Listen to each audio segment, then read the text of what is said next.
Okay, folks, we're back. I'm your host, BKP. Good morning from the office, North Georgia's only live online morning show. A couple things before we get started again into this next segment.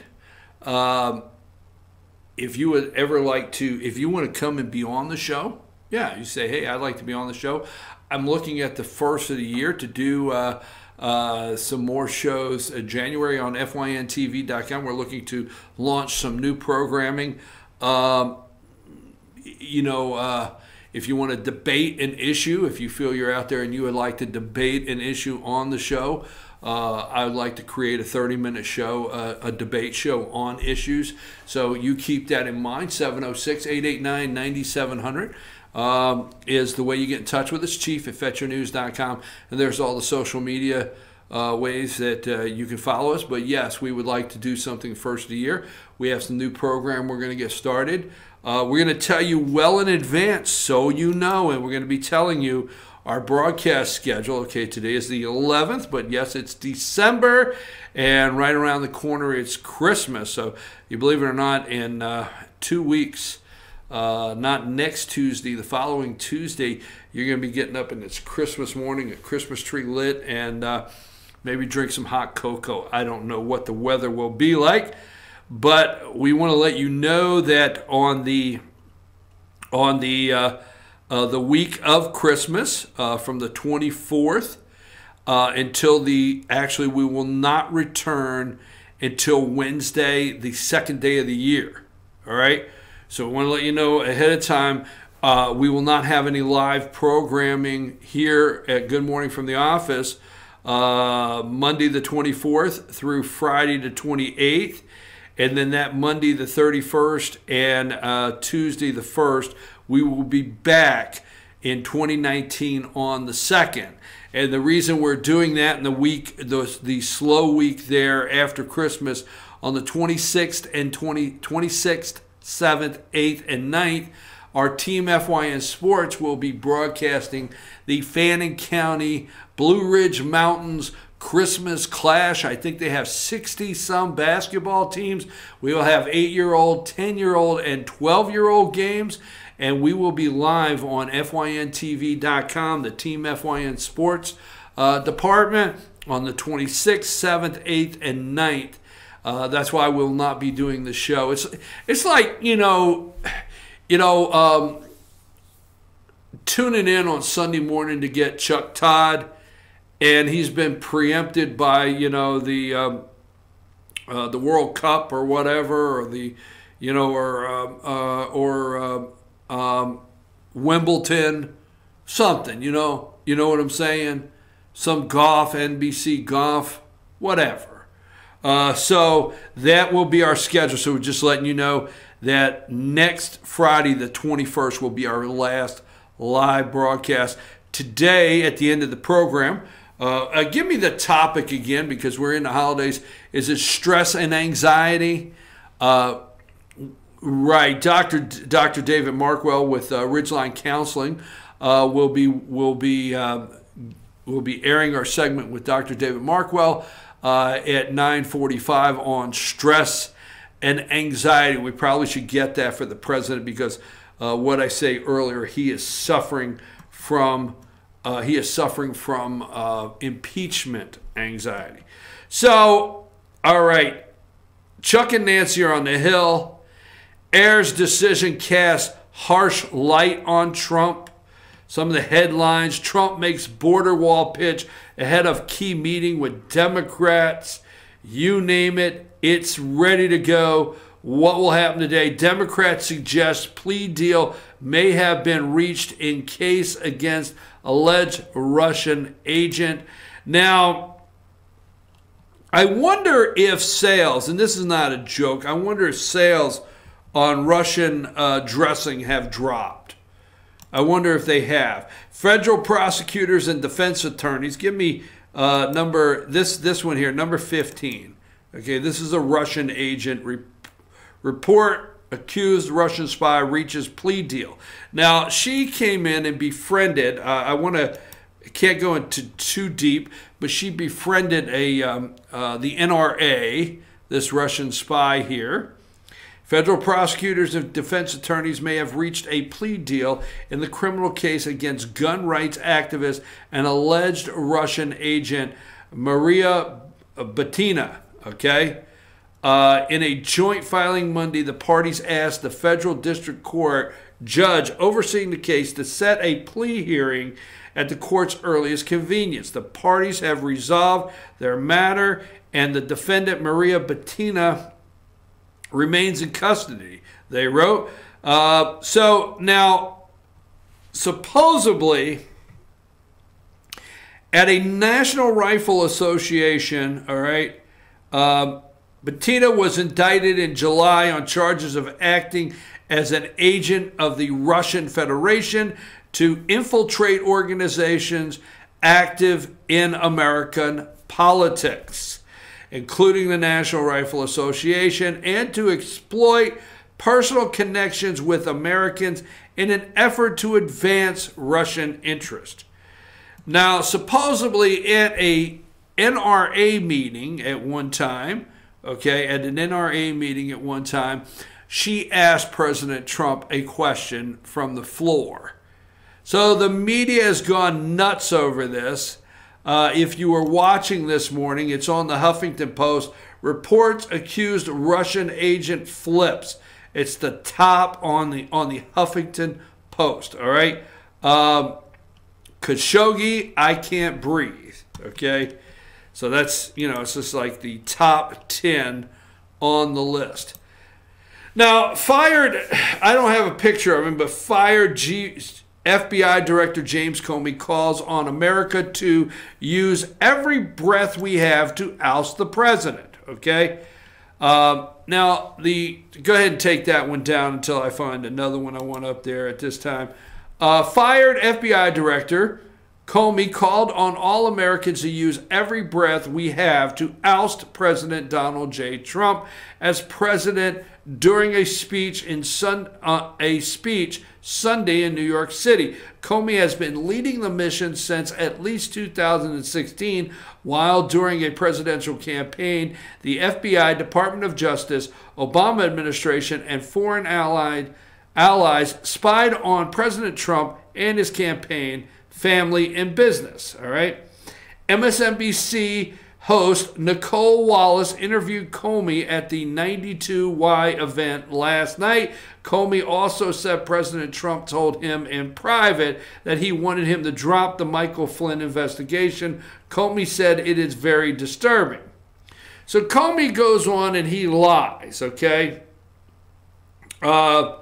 He goes on and he lies, and he says that President of the United States asked former FBI, CNN reported former FBI Director James Comey asked American voters Sunday night to end Donald Trump's presidency with a landslide victory for his opponent in 2020. Now, the reason I bring this up, for his opponent in 2020, if you look at, and I will tell you this, let me look at this Wisconsin, and I want to bring this up for a reason. This is all going to come together, I promise you. All right, and so you got the state of Wisconsin. Comey wants you to do everything to oust President Trump in 2020. Now, one thing that we've been told over and over, and yesterday our guest Lee even said, the thing that the Democrats do better is their long game, okay? Their long game is much better than anything we do is their long game, all right? When I did some research, okay, when I did some research back in the 2016 election, I made some phone calls to rural areas in Wisconsin, okay? And I knew, remember before this election, I was the one on here telling you rural America would win this election. I was very clear. I was very adamant. I did some research on my own, just picking up the telephone, and I called Wisconsin, Michigan, Pennsylvania. I did about 5 states. I did my own research. And what I was told in Wisconsin, all right, was, you know what? They had never seen this much enthusiasm outside of Madison and Milwaukee. But I was told it's going to be hard to overcome the votes in Madison and Milwaukee. Now, fast forward to it's called the Republicans Run for the Hills, all right? Now, fast forward to this Wisconsin governor's race, Scott Walker. I read you an article, especially a couple clips from an article when Tom Steyer went and held I think it was in Madison, Tom Steyer, the billionaire from California that wants to impeach Trump, all right, held a town hall in Madison, Wisconsin. And the article said the one person that did not overlook and recognized that their attendance was Scott Walker. Scott Walker knew what was going on. If you will look in the election, all right, against Scott Walker and this boring, I don't even know his name, he is so boring, bland Democrat. He did not win because he's charismatic. He did not win because he's a great politician. He did not win because he can give a great speech. He won Madison and Milwaukee, all right? Now, there's an article that I want you to go read if you have the time. It's on Axios, all right? And I'm going to find it here. I had it yesterday. It won't take long. We'll just keep going till we find it. And I'm going down here on Axios. We'll find it. I know Google CEO is going to Capitol Hill. That's all the rage today. I'm going to look past that because I know Google is, keeping up with every single thing we do here. Theresa May delays key vote on Brexit deal. There's an article on here I want you to read, and it is...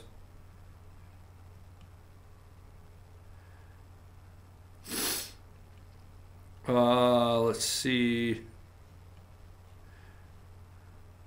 The big and powerful are getting bigger and more powerful, and the clear and dominant winners are big cities, okay? This is called America's Big Problem is fueling America's big problem is fueling us versus them, okay? It's on Axios. The big and powerful are getting bigger and more powerful. That is clear and dominant winners in big city. Why it matters. With wealth, jobs, power increasingly concentrated in a few large cities, we are witnessing a growing economic and political divide between urban and rural America. As we've previously written, it's part of the larger dynamic favoring superstar, okay, superstar countries and companies, okay? Behemoth that appears poised to dominate the future global economy. This fuels us versus them. And what we're going to say here, here's what we're seeing. We see this in jobs. Roughly half of all U.S. zip codes still have a lower total employment than they did in 2007, while the top 20% of zip codes have added 3.6 million jobs. Healthcare. Rural Americans have fewer hospitals without facilities and health specialists, feeding a rise in obesity and disability, okay? We see it in education. news and information. Now, what does that have to do with anything? The politicians know, the deep state knows, if they will gravitate and push everything towards Madison and Milwaukee. What do you keep hearing in Georgia? You're going to get high-speed internet. You're not going to get high-speed internet. Not the kind of high-speed internet that they have in Atlanta. It continues to grow in those areas. All their research says that the generations are gravitating toward Metro Atlanta, right? Which will do what? Will make it much more difficult in elections to come for rural America, our last saving hope, to overcome these behemoths of these cities that are controlling our lives and our countries. Our country. They're going to be sanctuary cities. Oh, yeah. Yes, they're going to be sanctuary cities. They're going to be sanctuary cities, period. They don't care, and they're not looking to change that. I'm your host, BKP. I'm going to take a brief break, come back, wrap up some things before we get to Dr. David Markwell.